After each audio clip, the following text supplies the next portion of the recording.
Greeting hunters and gamers.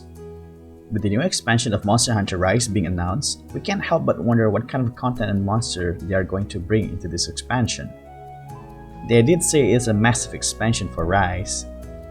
If we are following the pattern from Iceborne, the size might be twice as big as the base game. My current predictions are that they're going to bring the subspecies monster to truly expand the roster of monsters without too much crazy amount of work. They did also say that many old monsters will make their return, additional to new monsters. For now, we only know that Shogun Senator is making a comeback. Also, maybe the new flagship monster, Malzeno, is going to be there. We always wonder with so many old monsters that did not show up in the Monster Hunter Rise, how many they're going to bring back. We know many of the popular monsters are already in Rise, such as Tigrex, Xenogurt, Megakuga, and many other monsters.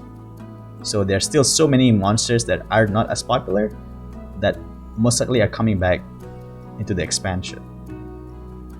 Well, we can always discuss which monsters deserve to be brought back, but in this video, I'm going to present my top monsters that should return in no particular order. Since this game is divided into few phases, I'm thinking to divide the monster into top 4 early game monsters, 4 mid game monsters, 4 late game monsters, and 4 end game monsters. Without further ado, let's discuss it. Early game. Number 1. Mephisto. Now, I know generation players will not agree with me with how annoying this monster is with the status element and how often it is airborne. However, with Rise mobility, it will be a worthy enemy to fight, and its special element that inflicts is a pretty fun challenge to create some chaos with your friends. So, I'm looking forward to seeing it. Additionally, it has a Deviant version in generation, so for Rise, it is a suitable early game Apex monster for the Rampage quest. Number 2. Agnaktor. Knowing that Uroktor exists in Monster Hunter Rise, I won't be surprised to see that Agnaktor make its comeback. It is quite a fun monster despite its tendency to burrow itself into the ground. Its big size makes it easy to hit though, unlike Lavasiot that moves around too much and does not have much hurtbox. It is a monster that is very close towards the mid game but not as tough as mid game monster, that's why I'm putting him within the early game section. Overall, he is a pretty satisfying monster to fight in my opinion. Number 3. Tetsukabra. This creature is a really fun challenge back when he was introduced. Despite his size, he moves a lot, and knocking him down and breaking his body parts are very satisfying. We do know that we have the baby Tetsu at Rise, that Master Hojo rides. Well, at least implementing the big Tetsu into the game won't be that much work, I hope, for the developers. What I like about Tetsukabra is that he has a really cool armor for his Divine version. That's one thing I also hope that they will implement in the expansion, that Apex monster will get their own armor, just like how they did it back in Generation.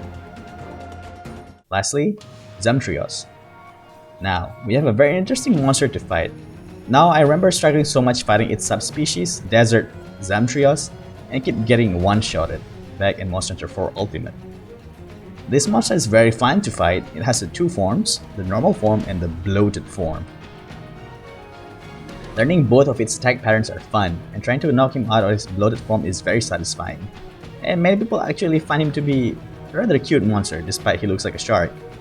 I'm really looking forward to see both of his form in RE Engine with a much higher graphical fidelity. Moving on to our mid-game monsters, number 1 will be Legiacus. Now, this is a fan favorite monster that has been requested to make a return for the longest of time. We do know that it cannot be implemented into World because Leviathan model has some problems interacting with the environment. And we do know that Leviathan monster makes its return in here, so we shall see how it goes.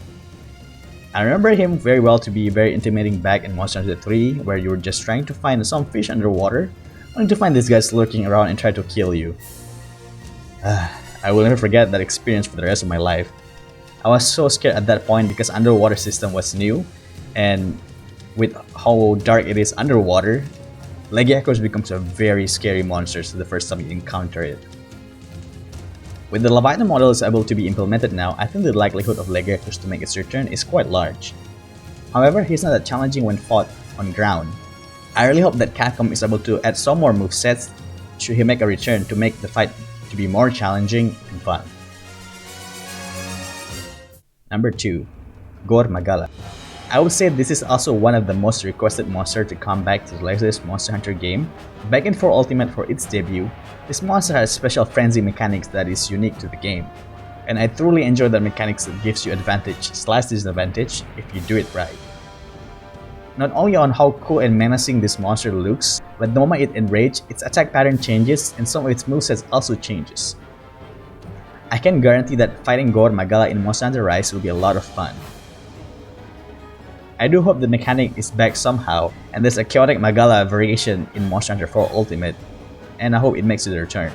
And its special weapon mechanics with the positive and negative affinity is also implemented into the game. It's something different. I'm pretty sure like many people will appreciate this kind of different mechanics to appear in Monster Hunter. Number 3. The last two of the Fated 4, Astalos or Gameth. We have seen 2 of the Fated 4, Glavenus and World and Mitsune and Bryce. Now we just need to have at least one of the Fated 4, preferably both of them. I remember facing 2 of these monsters in Generation for the first time, and they gave such a strong impression of a monster, just like Glavenus and Mitsune did. Astalos with its big explosion of thunder that it can cause, and Gameth with its big size for non-special boss. Not to mention how cool their armor looks. Additionally, both of them have their divine form, which can be used as a new Apex monster in Rampage Quest for Rise. I really hope that Capcom will include at least one more Fated 4 monster into Sunbreak expansion. Lastly, Seregios. Another monster that I think is well deserved to make its return into the new hardware. This monster is super cool with all of the gold color around him, and when he enrages, the scale around its body will pop and makes him to be surrounded with blades. This monster was included in Monster Hunter 4 Ultimate along with the bleeding mechanics. Bleeding was quite a pain mechanics to deal with, but that's what makes hunting him to be more special. It tests your ability as hunter quite a bit as well. It does have some nimble air movesets and some attacks that has lingering effects. Pretty interesting monster.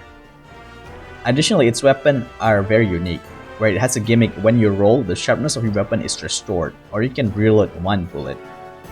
This allows for a unique playstyle back in Monster Hunter 4 Ultimate, but if this monster is included into the game, I think you can make so many fun builds with it. If you take protective polish into account, for example. Moving on into the late game monsters. Number 1, Nergigante. Now, this is the fan favorite monster from World. Not only this monster is crazy strong and fun to fight, it is a very cool monster and has an amazing weapon and armor. What makes it crazy that Nergigante attacks other Elder Dragons. I think they should make Nergigante just like the Rajang or Deviljo or Basil Goose of Elder Dragon, where it will come and disturb your hunt, mostly maybe during Elder Dragon missions. So having him to wreak havoc during Elder Dragon missions and having those random turf wars that can be to your advantage will be a very fun addition in my opinion, honestly, in Monster Hunter Rise. Because I think in base game, turf war was not that prominent. Also, Nergigante was one of the most challenging monster in Monster Hunter World base game, and with his dive bomb, I'm really looking forward to see if they're gonna bring the base Nergigante movesets or the Ruiner Nergigante moveset. Number 2, Shagaru Magala. Just like Gore Magala, I think Shagaru Magala should be included into the game. He shares a few similar movesets with Gore, but I think the dev should add only original moves to him and make him to be played in all areas instead of a special stage in Monster Hunter 4 Ultimate, and allowed to have some turf wars with other Elder Dragons. For instance, making him to have a turf war with Valstrike would be crazy to see since both monsters can do some crazy stuff, and the board are pretty cool. So I'm really looking forward to see if there's going to be some more unique turf wars that they can come out with the expansion. Number 3, Valhazak. Now, this is how an Elder Dragon should be. Another Elder Dragon was something that I never imagined that they would add into Monster Hunter, the other being Nakarkos from Monster Hunter Generation, but different kind of undead. Nakarkos was not that exciting, but Valhazak was quite a good monster. His overall design is quite a wonder. I remember encountering for the first time in World and I was terrified imagining what kind of moveset he would have. Boy, I was right. The Evuvia that he caused caught me off guard and took me down a few times before getting used to his movesets. and dealing with the status effect. It was quite annoying status effect, but I think it's a pretty interesting challenge for the hunter to be prepared when they're challenging an Elder Dragons. Yeah, having Falzak back in Rise would be a very fun thing to have in my opinion. Lastly, Namiel. This monster addition into Iceborne was a great one. This monster design is very ingenious. I thought Monster Hunter team couldn't come up with more crazy design, but boy, I was wrong. They did. Not only the monster is very pretty, the fight is actually very fun, and it can pull off some very interesting moves between electricity and water attacks. Makes you think that you might want to bring some very special armor that has at least one of the resistance to these attacks, if not both. However, I believe that the aggressiveness of Namiel should be put in the Arch-Tempered level because normal Namiel, in my opinion, is not as aggressive enough as an Elder Dragon. So I'm really looking forward to see any changes to Namiel should it make a return in Monster Hunter Rise. Now, we're talking about endgame.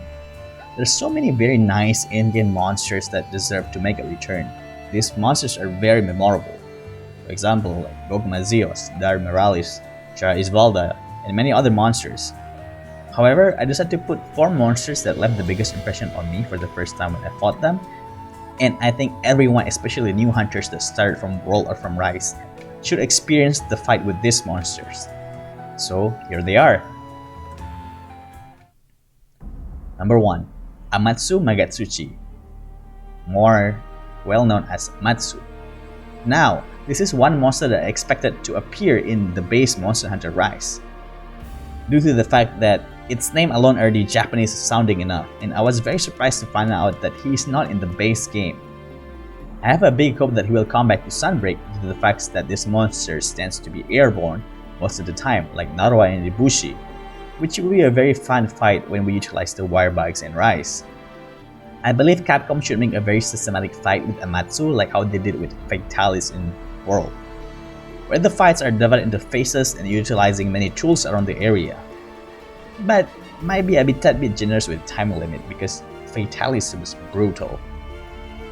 I believe this way hunters can have more challenging yet satisfying fight that push them to the limits to improve their hunting skill instead of just button mashing or abusing the items.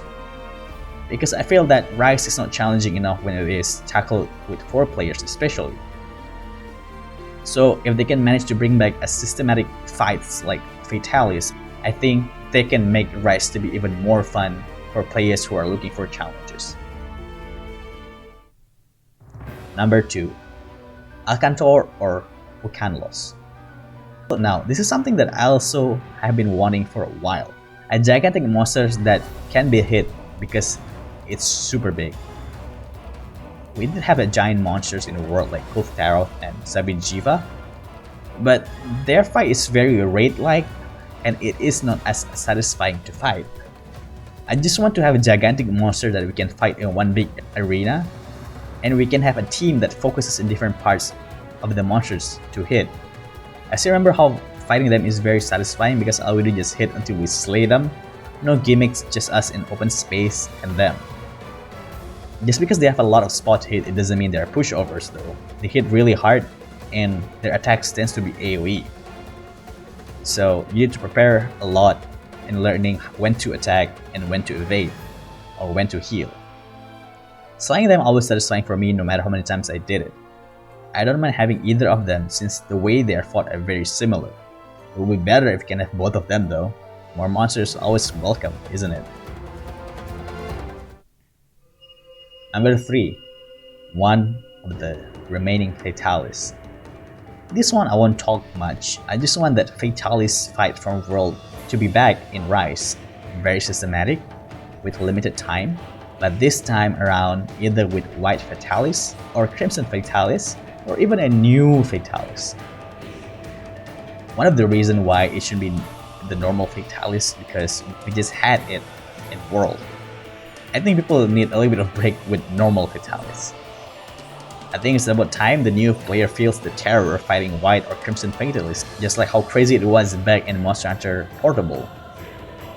They were not that difficult back in Generations. So I just hope Capcom will bring them back as the endgame monster will become a challenge for the hunters to test their skill and push themselves to the limit.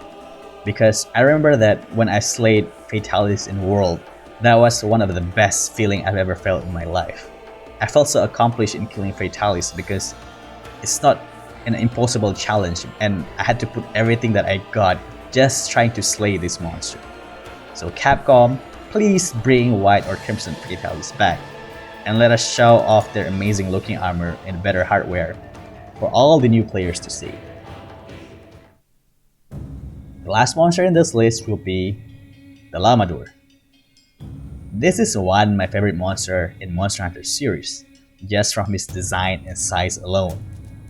Not only a serpent monster is already rare in Monster Hunter series, they introduced a really good serpent monster back in Monster Hunter 4. This giant serpent was quite a spectacle when I encountered it for the first time. I remember me and my brothers failed the hunt so many times. The hunt itself might not be the most exciting between climbing its back, hitting its tail, hands, chest to bring down its head. But what made it very thrilling for me was that every time we were working on the body parts, we need to watch out for its head, as it could attack us from the back if you focus too much on the body parts.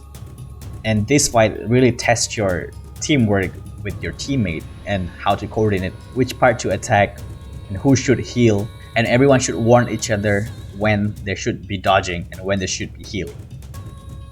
With the new hardware and world experience, I believe Capcom can make this fight to be a very systematic and crazy experience to the same level as Fatality's fight back in World. I was hoping that we get to see the Llamadur back in the world after knowing that the Rotten Valley area was in fact made largely of its corpse. So Capcom, it is fine if most of the other monsters that I mentioned do not make it to Sunbreak, but please do make us hunt the Llamadur once more in Sunbreak and make it as fun as Fatalis. It was a tough fight but very satisfying to do. And once again, maybe a bit generous with the time limit. That's my list of monsters that I would like to see to make a return, and maybe some monsters have some good chances to make their return in Sunbreak expansion. I know there are many more monsters that deserve to make their return, so tell me about what you think in the comment section and discuss it with others.